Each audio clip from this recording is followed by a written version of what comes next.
WhatsApp guys, welcome back once again. दोस्तों, आज की कहानी एक ऐसे इंसान के संघर्ष की है जिसे अपनी ज़िंदगी में किसी भी तरह की कोई भी कठिनाइयों का सामना नहीं करा, लेकिन एक दिन उसकी ज़िंदगी ने करवट ले ली और फिर वो हुआ जो किसी ने सोचा नहीं था।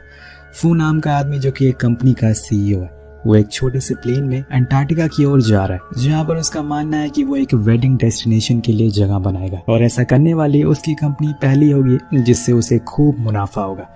इसके बाद हम उसके सामने दो लड़कियों को देखते हैं, नताशा जो कि एक मॉडल है और जिंग जो कि एक साइंस फोटोग्राफर है।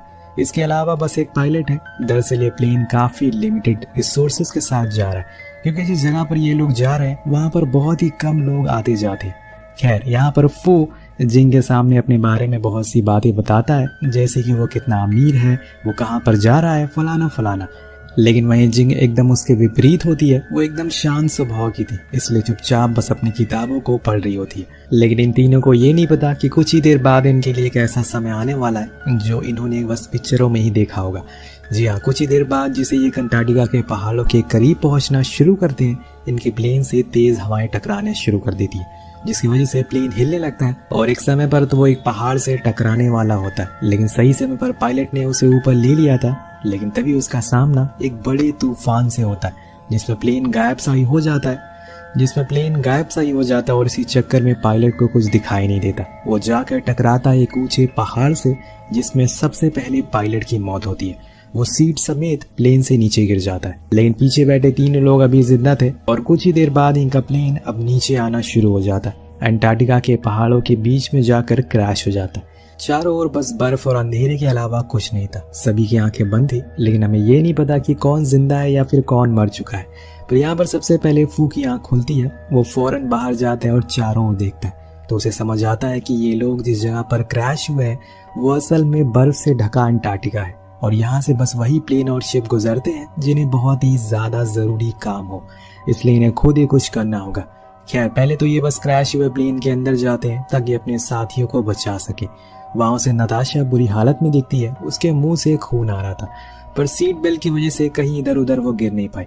वो फौरन उसे बाहर लेकर आता है, जिसके बाद वो फिर जाकर जिंग को देखता है। वो भी होश में थी, लेकिन उसका पैर प्लेन के डोर के नीचे फंसा हुआ था। जब वो उसे उठाने की कोशिश करता है तो प्लेन डिसबैलेंस होना शुरू हो जाता है और बर्फ के नीचे धंसने लगता है, जिससे फू बहुत डर जाता है और वहां से भागना शुरू कर देता है। लेकिन जब वो जिंग की चीखने की आवाज सुनता है, उसे उस पर बहुत ही दया आती। वो फिर से अंदर जाता है और फौरन उसे जैसे तैसे करके बाहर निकाल ही लेता है। लेकिन जिस समय वो बाहर आते हैं उसी समय वो प्लेन नीचे बर्फ में समा जाता है और यहाँ वो प्लेन की रेडियो को किसी से भी संपर्क नहीं कर सकते थे कि वो तरकीब या पानी में समा चुकी है। इन्हें अब कुछ सोचना होगा, पर यहाँ दोनों की हालत बहुत ही खराब हो चुकी है। अब यहाँ पर जिंग और फू देखते हैं कि नताशा कुछ भी रिस्पॉन्ड नहीं कर रही है, तो वो लोग घबरा जाते हैं और उसे बार बार आवाज लगाते हैं। पर कुछ देर बाद इन्हें पता चल जाता है कि वो अब मर चुकी है। शायद उसको कोई अंदरूनी चोट लगी हो, लेकिन यहाँ जिंग कहती है कि हम इसे यहाँ पर अकेले छोड़ नहीं सकते, इसलिए वो एक स्ट्रेचर बनाता है प्लेन के टूटे हुए हिस्से से और फिर दोनों को खींचकर वहां से आगे बढ़ना शुरू करता है। अब यहाँ जिंग भी चलने की हालत में नहीं थी और इसीलिए उसे खुद को सेफ जगह पर ले जाना होगा, लेकिन ये इतना आसान नहीं होता, क्योंकि कुछ ही दूरी पर इनका सामना हो जाता है एक एवलांच से जो कि इनकी ओर आ रहा था, जिसको देखकर जिंग कहती है कि फौरन एक गड्ढा खोदो, हमें उसके अंदर जाना होगा। तो फू काम में लग जाता है और एवलांच के आते ही दोनों उसके अंदर चले जाते हैं। कुछ इस तरह से वो उस एवलांच से बच पाते हैं, लेकिन उन्होंने नताशा की लाश को ऊपर ही छोड़ दिया था, जिसे कुछ गिद्ध आकर खाने लगते हैं। अब जब वो बाहर आते हैं तो फू कहता है कि हमें इसको यहीं पर दफन करना होगा, क्योंकि मैं इतने भारी बोझ को लेकर आगे नहीं जा सकता हूँ। जिंग भी हामी भरती है, जिसके बाद दोनों उसे वहीं दफन कर देते हैं। ये सब जिंग के लिए काफी इमोशनल होता है, क्योंकि वो नताशा को बरसों से जानती थी। उसके कहने पर ही वो यहाँ पर आई थी, लेकिन अब उसे अकेले ही आगे बढ़ना होगा अगर खुद की जान बचानी है। लेकिन यहाँ पर वो चल नहीं सकती और इसीलिए फू एक अच्छे इंसान होने का कर्तव्य निभाता है और उसे अपने पीछे बैठाकर आगे चलता रहता। लेकिन इसी बीच ये लोग बहुत बार गिरते हैं, क्योंकि वहाँ बहुत बर्फ थी जहाँ पर चल पाना आसान नहीं था। और जब एक बारी वो लोग एक पहाड़ी के नीचे उतर रहे होते हैं तो उसी बीच फू का पैर फिसल जाता है और जिंग गिर जाती है। उसका पैर जाकर एक पत्थर से टकरा जाता है, जिस वजह से वो बेहोश हो जाती है। कई घंटों के बाद जब उसे होश आता है तो वो खुद को एक सेफ हाउस में पाती है, जो किसी पुराने कॉटेज की तरह लग रहा था, ये देखकर वो बहुत खुश होती है और फू को आवाज लगाती है जो कि सो रहा था। वो उसे थैंक यू कहती है क्योंकि उसने उसकी जान बचाई थी, लेकिन वो उसे एक आखिरी रिक्वेस्ट करती है जो ये थी कि उसे कैसे भी करके उसके पैर की हड्डी को सीधा करना होगा, वरना ऐसे में इन्फेक्शन की वजह से वो मर भी सकती है। लेकिन फू कहता है कि इसमें बहुत दर्द होगा तुम्हें और मुझे ये करना भी नहीं आता। लेकिन जिंग उसकी नहीं सुनती और करने को बोलती है और फू बड़ी ही मुश्किल से उस काम को पूरा करता है जिसमें जिंग को बहुत दर्द होता है और वो बेहोश हो जाती है। लेकिन वो उसके पैर को सीधा कर देता है, लेकिन अभी भी वो प्रॉपर तरीके से सीधा नहीं हुआ था, इसलिए उसे कुछ दिन बेड पर रहना होगा। अब यहाँ पर फू कहता है कि मैं आसपास देख कर आता हूँ, क्या पता हमें कुछ काम का सामान मिल जाए। वो बाहर जाता है उसी टोपी को लगाकर जो नताशा की थी, क्योंकि वो उसकी आखिरी निशानी को अपने पास रखना चाहता था। अब वो कॉटेज के पीछे जाता है तो उसे वहां पर ले के लिए एक जनरेटर मिल जाता है जो बहुत ही मुश्किल से लेकिन जैसे तैसे करके स्टार्ट हो जाता है और उसकी वजह से कॉटेज में लगा हीटर ऑन हो जाता है। तो ये देखकर जिंग बहुत ही अच्छा फील करती है। अब इसके बाद वो कुछ और चीजें ढूंढता है तो वहाँ पर उसे कुछ खाने पीने का सामान भी मिल जाता है जिस पर चाइनीज लैंग्वेज में चीज लिखा हुआ था, जिसे जिंग देखकर समझ जाती है क्योंकि ये कॉटेज असल में चाइनीज रिसर्चर्स ने बनाया था, यानी कि यहीं आसपास ही चाइनीज अरोरा स्टेशन है जो अंटार्कटिका का एक मात्र रिसर्चिंग इंस्टीट्यूट है। और ये सुनकर वो बहुत खुश होता है और उससे पूछता है कि हम लोग वहाँ तक पहुँच सकते हैं। तो जिंग बताती है कि ये इतना आसान नहीं है क्योंकि हमारे पास पहले तो खाना लिमिटेड है कि कुछ दिन बस चलेगा, उसके बाद जनरेटर में बस 200 लीटर का ही फ्यूल है जो कि अप्रॉक्स 75 दिन चल सकेगा, लेकिन हमें बस उसे एक दिन में 4 घंटे ही यूज करना होगा, इसलिए हमारे पास जो भी कुछ है यही बस 75 दिन है। अभी तो समर चल रहा है, इसलिए कुछ दिन बाद विंटर आ जाएगा और हमें परेशानी और ज्यादा होगी क्योंकि ठंड को झेल पाना बहुत ही मुश्किल होगा। ये सब बातें सुनकर फू तैयार था इस चैलेंज को लेने के लिए क्योंकि अभी उनके पास कोई और रास्ता भी नहीं है। वो कहता है कि ठीक है, मैं हर रोज जाऊंगा बाहर अलग अलग डायरेक्शन में उस स्टेशन को ढूंढने के लिए, पर उसके लिए उन्हें एक प्रॉपर प्लान बनाना होगा जो जिंग अगले दिन बनाती है और उसे समझाती है कि हमें बस 3 ही डायरेक्शन में जाना होगा जिसमें नॉर्थ नहीं है। लेकिन वो नहीं सुनता और फिर निकल जाता है। वो बस चलता ही रहता है और उसे बस दूर दूर तक बर्फ के अलावा कुछ नहीं दिखाई देता और ऐसे ही 3 दिन बीत जाते हैं लेकिन कुछ हाथ नहीं आता और इसीलिए अब वो जिंग की बताई हुई डायरेक्शन की ओर जाता है। वहाँ भी उसे कुछ हाथ नहीं आता, लेकिन जब भी वो लौट कर आता था तो वो जिंग को एक झूठी उम्मीद देता था कि उसने वहाँ पर कुछ देखा है, शायद कल उसे वहाँ कुछ मिल जाए ताकि वो उम्मीद ना हारे। अब एक दिन जब वो अंटार्कटिका के साउथ पोल के पास होता है तो वहाँ सामना उसका एक आइसबर्ग से हो जाता है जो कि बस टूटने ही वाला था, लेकिन वो सही सलामत बच जाता है। अब ऐसे ही करते करते 14 दिन बीत जाते हैं। इनके हाथ सिर्फ निराशा ही आ रही थी और खाना धीरे धीरे खत्म होता जा रहा था। तब एक दिन जिंग उसे कहती है कि तुम्हें अपनी स्पीड को बढ़ाना होगा, तुम्हें दिन में 4 किलोमीटर की रफ्तार से चलना होगा, तभी तुम हर रोज थोड़ी और दूरी को तय कर पाओगे। वो मान जाता है और फिर अगले दिन जिंग खाना खिलाकर निकल जाता है। उसके पास खाने की भी कमी हो गई है, इसलिए वो अपने बनाए हुए एक टूल से मछली पकड़ने की कोशिश करता है जो कि पकड़ में भी आ जाती है, लेकिन वहाँ उसका सामना एक मुसीबत से हो जाता है जो कि बहुत ही बड़ी होने वाली है। जब वो वापस लौट रहा होता है तभी उसी समय उसका पैर एक बर्फ पर पड़ता है जिसकी वजह से वहाँ की सतह खिसक जाती है और वो नीचे जाकर एक बड़ी सी खाई में गिरता है और उसे पूरे 13 घंटों बाद होश आता है। जब वो अपने चारों ओर देखता है तो वो उम्मीद को खो देता है क्योंकि यहाँ से बाहर निकल पाना मुमकिन ही नहीं है क्योंकि ये गुफा चारों ओर से बंद है और वो वहीं लेट जाता है क्योंकि कुछ फायदा नहीं है। ऐसे ही उसे जगह पर 2 दिन का समय बीत जाता है। उधर जिंग उसके आने के इंतजार में भूखी पेट लेटी रहती है। उसे कुछ समझ नहीं आता कि असल में वो क्यों नहीं आया। बहुत देर होने के बाद वो खुद ही उठती है और जनरेटर को शुरू करने के लिए चली जाती है क्योंकि बाहर बहुत तेज तूफान आ रहा था। वो रेंगते हुए वहां तक जाती है। अब उसे बहुत ठंड लग रही थी लेकिन जनरेटर को शुरू करना इतना आसान नहीं था। वो बहुत कोशिश करती है लेकिन हो नहीं पाता। उधर जब 2 दिन बीत जाते हैं तो फू को ख्याल आता है कि वो अगर मरा तो अकेले नहीं बल्कि उसकी वजह से एक और जान चली जाएगी और वो जिंग की होगी। इसलिए वो फिर से उठ खड़ा होता है और चारों ओर देखता है। एक जगह पर उसे एक छोटी सी दरार दिखाई देती है जिसके सहारे से वो ऊपर चढ़ना शुरू करता है, शायद वो उसके ऊपर तक पहुंचा दे। उधर दूसरी ओर हम जिंग को देखते हैं जो अब हिम्मत हार चुकी थी क्योंकि जनरेटर शुरू हो ही नहीं रहा था। उसे अब शायद ये भी यकीन हो गया था कि फू मर चुका है, इसीलिए वो वहां पड़े एक नुकीली सी चीज से अपने हाथ की नस काट लेती है जिससे वो बेहोश हो जाती है और वहीं पड़ी रहती है। लेकिन दूसरी तरफ फू बर्फ से होते हुए अंधेरे में जिंदगी से लड़ रहा था और उसकी हिम्मत रंग लाती है। फू ने कर दिखाया था, वो बर्फ को चीरते हुए ऊपर आ जाता है और भागते हुए कॉटेज की ओर जाता है जहाँ उसे जिंग जनरेटर के पास पड़ी हुई मिलती है। वो चेक करता है तो उसकी सांसें चल रही थी और वो होश में थी, इसीलिए वो फौरन उसे उठाकर अंदर ले जाता है और उसको मरहम लगाता है। होश में आने पर वो उसे समझाता है कि तुम्हें हिम्मत नहीं हारनी है, अभी अभी मैं मौत से लड़कर आ रहा हूँ और यहाँ तुमने पल भर में ही खुद को मारने का फैसला कर लिया। अब ऐसे कोई भी बड़ा कदम मत उठाना। जिंग कहीं न कहीं अब फू को पसंद करने लगी थी, क्योंकि वो अपनी पूरी कोशिश कर रहा था यहाँ से बाहर निकलने की, पर अफसोस उसके हाथ अभी कामयाबी लगी नहीं है। खैर, अभी ने यहाँ पर रहते हुए पूरे 40 दिन से ऊपर हो चुके थे।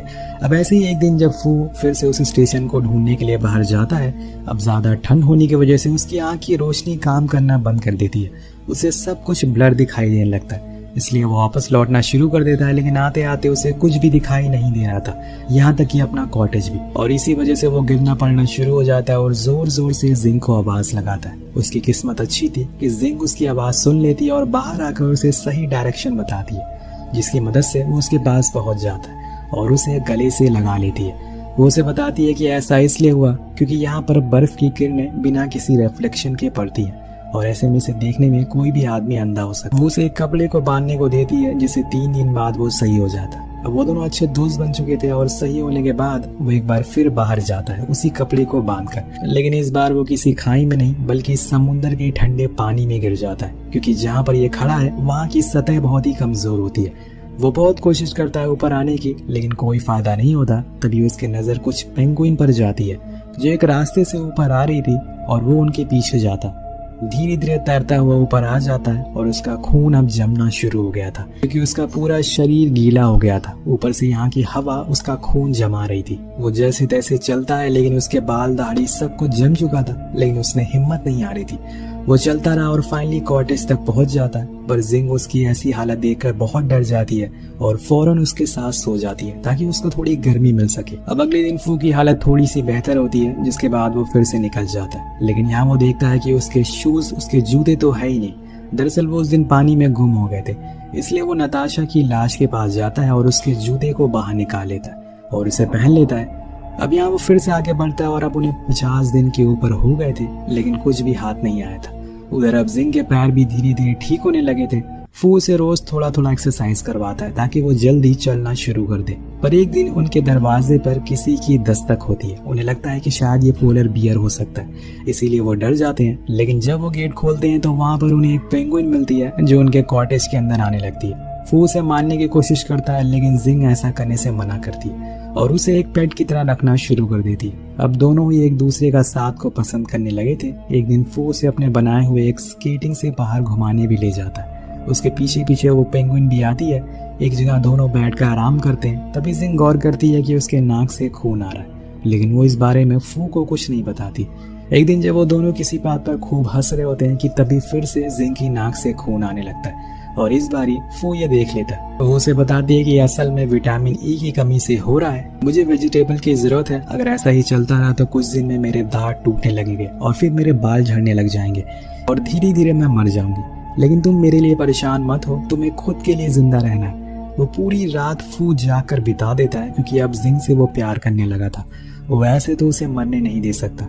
जब अगली सुबह होती है तो वो जिंग को प्रपोज करता है और वो भी बस एक इमेजिनेशन रिंग के साथ। वो उसे वादा करता है कि अगर उसके दांत टूट गए, अगर उसके बाल भी झड़ गए, तो तब भी वो उसके साथ रहेगा, चाहे कुछ भी हो जाए।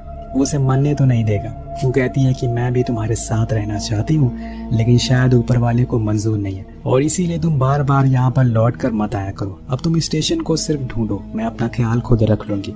लेकिन फू नहीं सुनता। वो बार बार वापस आता है, क्योंकि वो उसे अकेले नहीं छोड़ सकता। एक दिन वो जिंग को लेकर एक जगह पर जाता है जहाँ वो एक अच्छा समय बिताते हैं, पर फू कहता है कि अब मैं थक चुका हूँ ऐसे रोज रोज चलते चलते। शायद हम दोनों का यहीं पर मरना लिखा हुआ है। लेकिन वो कहती है कि मरना मेरी किस्मत में है, तुम्हारी नहीं। तुम्हें खुद के लिए चलना होगा।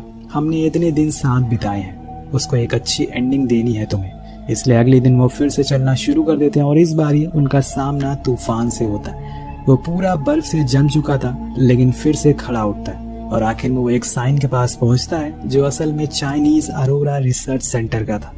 तो दोस्तों, फाइनली वो वहां पहुंच चुका था और वहां पहुंचकर वो बैठ जाता है। उसके अंदर ताकत नहीं थी कि वो चल सके।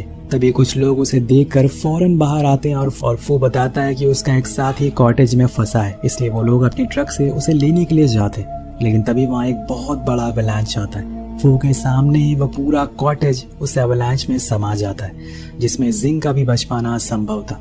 वो रोता है, चीखता है, लेकिन अब बहुत देर हो चुकी है। वो पूरी तरह से निराश हो जाता है और इसीलिए रोते हुए वहीं बेहोश हो जाता है। अब एक रात जब उसी रिसर्च में उसकी आंख खुलती है तो उसे अपने पास उसे वही जिंक की बनाई हुई सर्वाइवल बुक मिलती है जिसमें लिखा हुआ था कि असल में एवलांच से कैसे बचा जा सकता है। पढ़ते ही उसे ख्याल आता है कि जिंक इतनी आसानी से मरने वाली नहीं है, वो जरूर जिंदा होगी और इसीलिए वो फौरन एक बाइक लेकर उसी कॉटेज के पास जाता है। उसकी खुशकिस्मती थी कि वहाँ उसे एक गड्ढा मिलता है जिसके अंदर जिंक लेटी हुई थी। उसने खुद को एवलांच से बचा लिया था दोस्तों। अब वो उसे सीने से लगा लेता है और खूब रोता है। तभी आसमान में हम अरोरा लाइट को भी देखते हैं जिसे देखकर जिंक बहुत खुश होती है। उसे कहती है कि मैंने तो कब की उम्मीद छोड़ दी थी, लेकिन तुमने मुझे जीना सिखाया। अगर इंसान को जिंदगी में कुछ भी हासिल करना है तो उसके लिए उसके अंदर सबसे पहले तो मुसीबतों से लड़ने की ताकत होनी चाहिए। इसी के साथ ये कहानी का यही अंत हो जाता है। फू ने हिम्मत नहीं हारी, इसलिए उसकी जान बच पाई और साथ में उसका प्यार भी उसे मिल पाया। इसीलिए कुछ पाने के लिए हमेशा लड़ना होता है दोस्तों। वेल, आपको कहानी कैसी लगी नीचे कमेंट करके जरूर बताएगा। मिलते हैं अगली वीडियो में। पीस।